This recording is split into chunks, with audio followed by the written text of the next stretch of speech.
गिरामी, commandant national police academy के हमरा पासिंग आउट परेड के मुआयने के लिए रवाना हो चुके हैं।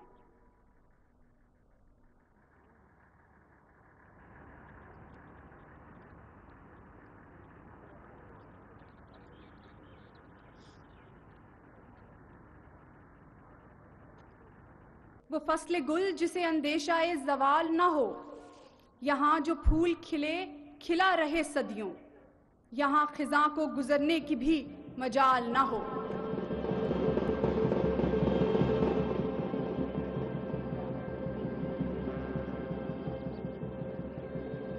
पहला दस्ता, जिसकी क़यादत ASP नवीन हैं, 48वें खसूसी तरबियती प्रोग्राम की ASP साहिबान और CTF के जवानों पर मुश्तमिल है।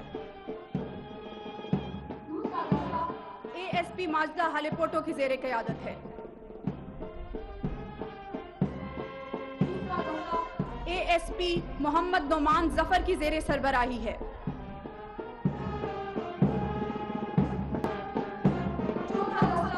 ASP शाहरुख खान की ज़ेरे निगरानी है। 5वें दस्ते की क़यादत ASP मोहम्मद शरीफ कर रहे हैं।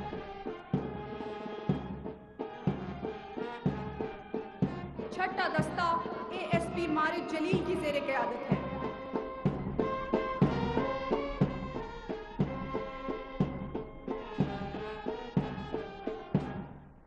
उस कौम को शमशीर की हाजत नहीं रहती, हो जिसके जवानों की खुदी सूरत फौलाद।